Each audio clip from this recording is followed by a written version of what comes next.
sur nos antennes dans Questions d'actualité qui a l'honneur de recevoir sur ce plateau Ludovic Bokouli. Bienvenue à vous, vous êtes acteur politique.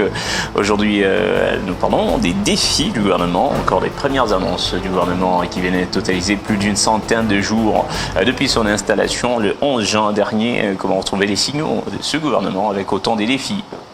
Déjà, merci de me recevoir sur votre plateau, M. Billy Paul. Au départ, nous devons d'abord donner l'historique des 100 jours en question parce que cette semaine et les dernières semaines, on a beaucoup parlé des 100 jours du gouvernement. Il faudrait savoir que cette histoire de 100 jours remonte à l'époque du président américain Roosevelt.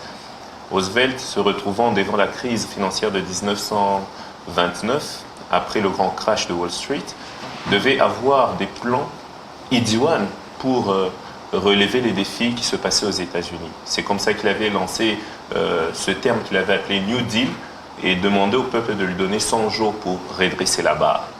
Après, les Français ont repris ça. C'est devenu les 100 jours de président dans lesquels on donne les différentes activités que le président a fait. Si pendant les 100 jours il a changé les choses, il a entrepris ce qu'il devait faire sur son mandat. À ce niveau, l'opinion s'est toujours demandé, est-ce que dans 100 jours, quelque chose peut être fait par le gouvernement?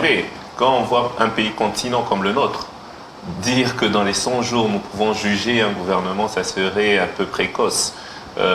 C'est un pays fleuve, un pays continent, avec un plan de développement à partir de la base annoncée par le gouvernement souminois.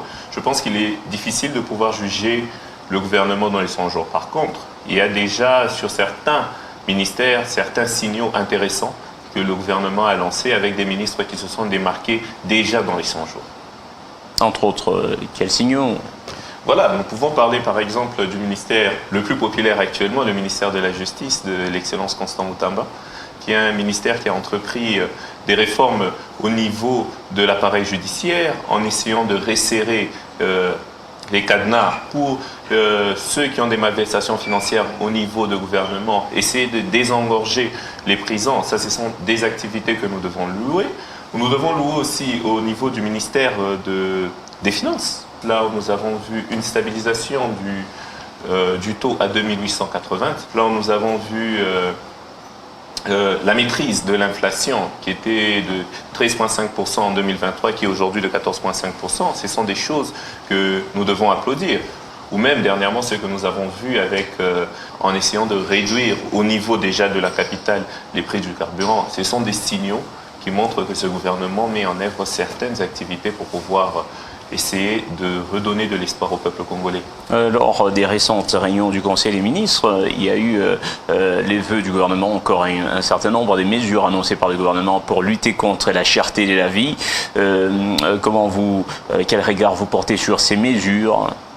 Déjà, il faudrait dire que ces mesures avaient été déjà le souhait du chef de l'État. Lors de son interview qui est devenue aujourd'hui célèbre quand il était en France. Il y a eu ces mesures annoncées d'allègement, assouplissement par rapport à certaines exigences, certaines taxes. Voilà. Il y a eu même levé des barrières décidées par le gouvernement, mais sur le terrain, qu'est-ce que vous constatez?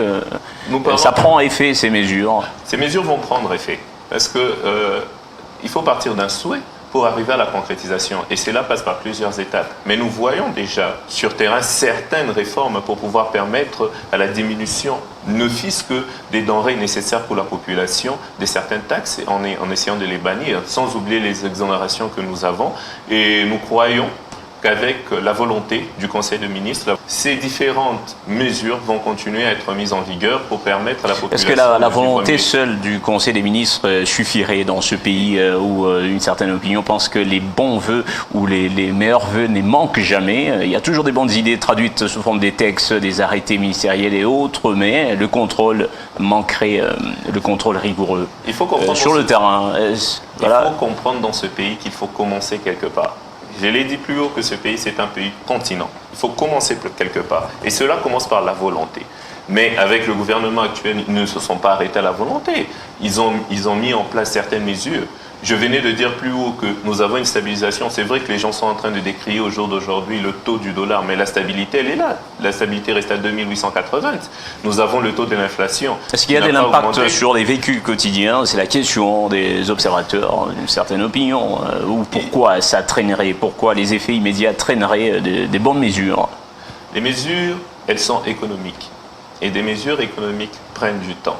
C'est vrai que si nous parlons de cherté, si le gouvernement parle aujourd'hui de la cherté de la vie, si le gouvernement parle de l'assouplissement pour permettre aux Congolais de vivre mieux, c'est parce qu'il y a déjà des problèmes qu'il faut résoudre.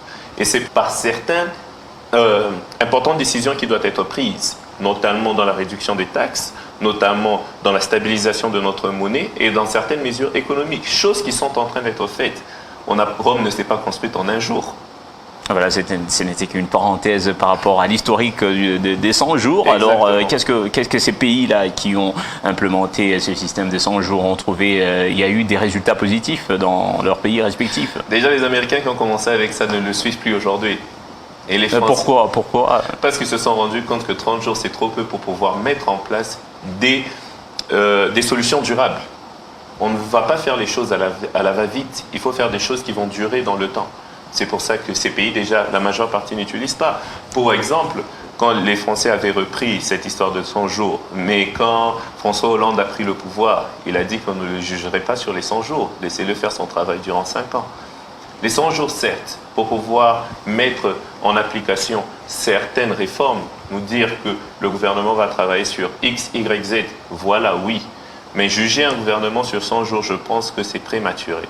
Même si... Et ça entre dans le cadre, ou ça entrerait dans le cadre de ce que Augustin Kabouya, au cadre de l'UDPS, a estimé que théoriquement le mandat est des 5 ans et dans les faits il est de 3 ans parce que vous avez une année presque consacrée à des tractations, des consultations en vue de la formation du gouvernement et le temps que le gouvernement se mette au travail, ça prend presque une année et la dernière année du mandat est consacrée aux élections, aux préparatifs des élections et où tout le monde semble être dépassé. Alors pratiquement selon lui un mandat c'est 3 ans, d'où ça nécessiterait un jugement sur 3 ans et non sur 5 ans. Je pense que ça c'est son avis, je ne parlerai pas pour lui, mais je ne crois pas que le peuple... Bien sûr, en disant ça, il propose la révision constitutionnelle, il soutient la révision constitutionnelle pour que les modalités de la formation du gouvernement soient changées. Révision constitutionnelle, certes. Je ne suis pas totalement d'avis avec M. Kabouya, je ne veux pas entrer dans ça, mais si nous devons parler de révision constitutionnelle, moi j'ai appris le fait qu'il y ait une révision constitutionnelle. Pourquoi ? La révision constitutionnelle doit être faite parce que la constitution actuelle que nous avons a été établie dans une période de crise. Rappelez-vous que quand il y a eu le référendum, on a fait une constitution, nous étions un pays divisé en 3, qu'on venait de réunifier et les forces politiques, chacun exerçait sa pression pour que la constitution puisse aller dans son sens. Et ça a été fait en période de crise, dans une période de 1+4, il y avait un président de la République et 4 vice-présidents. Alors il y a des lois qui doivent être révisée dans notre Constitution pour permettre à ce que la Constitution s'adapte au contexte politique actuel. D'ailleurs, c'est pour ça que la Constitution doit être révisée, si je rentre dans votre question.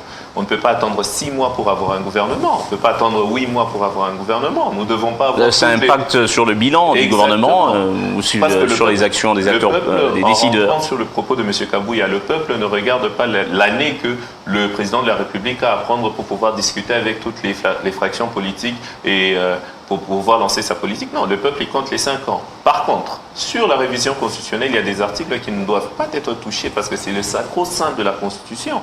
Nous ne pouvons pas aller dans ce qui fait même que la Constitution soit Constitution. Rappelez-vous, la Constitution, ça s'appelle la loi fondamentale. Il y a des articles qui ne doivent pas être touchés. Mais s'il y a des articles qui nécessitent à être révisés, allons-y, révisons, mais dans un cadre qui permet à ce que la population puisse en trouver ses bénéfices.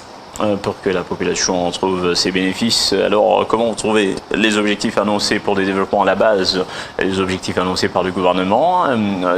Quels sont les préalables pour obtenir un développement à la base? Selon vous, quels sont les acteurs qui entrent en jeu pour permettre ces développements en question? Si nous devons aller à la base, nous avons eu la chance d'avoir eu des élections là où le peuple congolais ont élu leurs conseillers communaux. Par contre, sur le terrain, nous ne voyons pas l'impact de ces conseillers communaux parce que je pense que le gouvernement... Mais ils sont déjà au travail depuis... Exactement.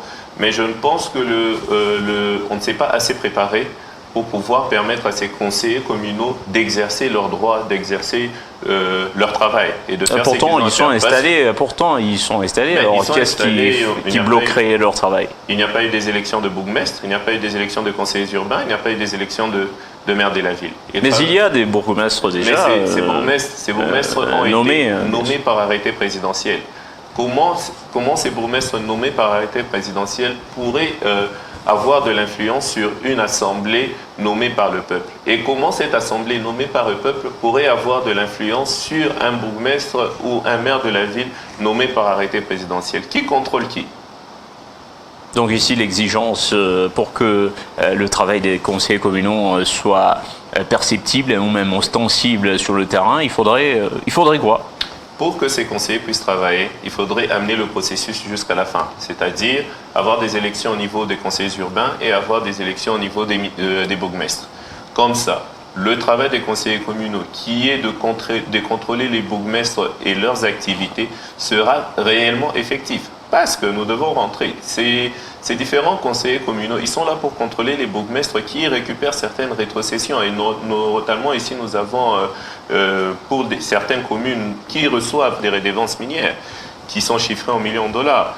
Ils doivent être contrôlés. Comment ils utilisent cet argent? Comment cet argent revient à la population? Parce que, qu'on le veuille ou pas, c'est l'argent de la population. Donc, autrement, selon les attentes, on peut espérer à ce que les bourgmestres initient aussi des travaux à l'instar de ce que font les gouverneurs dans leur province, dans tous les domaines, infrastructures, ainsi de suite, du moment qu'ils ont pour leur conurbation. Du moment qu'ils ont des revenus, c'est ce qu'on attend d'eux. Mais par contre, pour attendre ça d'eux, il faudrait qu'il y ait un organisme qui les contrôle. Et cet organisme, ce sont les conseillers communaux. Mais ces conseillers-là, est-ce qu'on leur donne leur valeur? Il faudrait que la CENI continue ce processus jusqu'à la fin. Soit on arrête et on disloque ces différents conseillers parce qu'ils travaillent. Je ne sais même pas s'ils sont rémunérés, je ne veux pas parler pour eux. Soit on disloque et on continue avec l'ancien système. Si on commence avec un nouveau système, on y va jusqu'au bout. Et je pense que pour le Congo d'aujourd'hui, nous avons besoin de ces conseils communaux. Nous avons besoin d'une politique qui commence dès la base.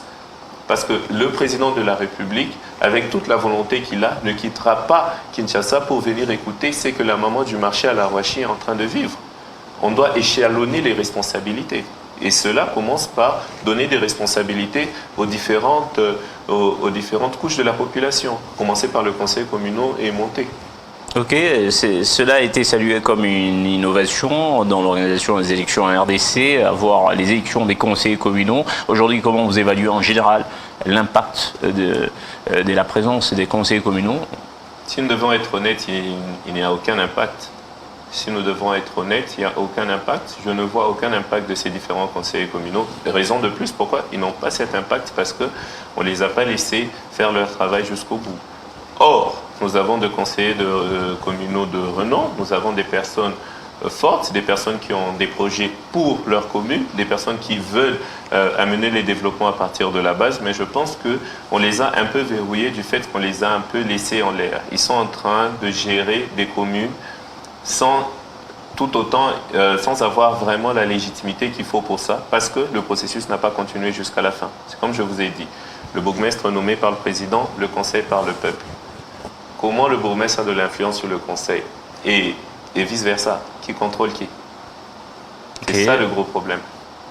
Voilà, votre grande recommandation pour le développement de la RDC, ça passerait par quoi? Parce que chacun ses institutions doit jouer son rôle. Vous avez le Parlement aussi qui a un rôle de contrôler le gouvernement ou les membres du gouvernement. Il y a aussi le contrôle parlementaire en province. Comment vous jugez tout ce travail par rapport aux années précédentes ou aux mandats précédents? Si vous avez dit que c'est prématuré de pouvoir juger les travaux des différents acteurs politiques actuellement. Néanmoins, les textes au Congo sont très bien faits. Les textes et la division des différentes responsabilités dans notre pays ont été très bien faits, bien pensés. Comme ces textes ont été bien pensés, je pense que les différents acteurs politiques doivent les respecter. C'est-à-dire, au niveau des provinces, les députés provinciaux doivent faire leur travail. Essayer de contrôler le gouvernement provincial qui a été installé, que nous allons aussi juger après 100 jours, on reviendra sûrement en discuter sur ça. Il faudrait qu'ils puissent les contrôler, qu'ils puissent leur demander, ils ne sont que 10, leur demander de faire le travail qu'ils ont à faire. Au niveau du gouverneur, de faire le travail qu'il a à faire. C'est pour ça que nous avons parlé des conseillers communaux qui doivent aussi contrôler les bourgmestres quand on leur permettra de pouvoir faire leur travail. Au niveau national, toutes les provinces ont leurs yeux rivés vers Kinshasa parce que c'est Kinshasa qui donne le go. Et comme c'est Kinshasa qui donne le go, je pense que l'Assemblée nationale est bien outillée au jour d'aujourd'hui pour pouvoir contrôler le gouvernement et permettre à ce que ce gouvernement et le mandat de Félix Tshisekedi soit l'un des meilleurs mandats que nous ayons connus. Voilà, c'était votre analyse pour le développement de la RDC. Ludovic Bokouli, je rappelle, vous êtes acteur politique au pays, aussi observateur. Merci d'être passé sur ce plateau des questions d'actualité. Merci à vous de m'avoir reçu, c'est toujours un plaisir. Un plaisir, ce sera également un plaisir de vous retrouver prochainement pour d'autres sujets d'actualité au pays. Madame, Messieurs, par ici s'achève votre émission Questions d'actualité. Merci de l'avoir suivi et bonne continuation à nos programmes. À demain.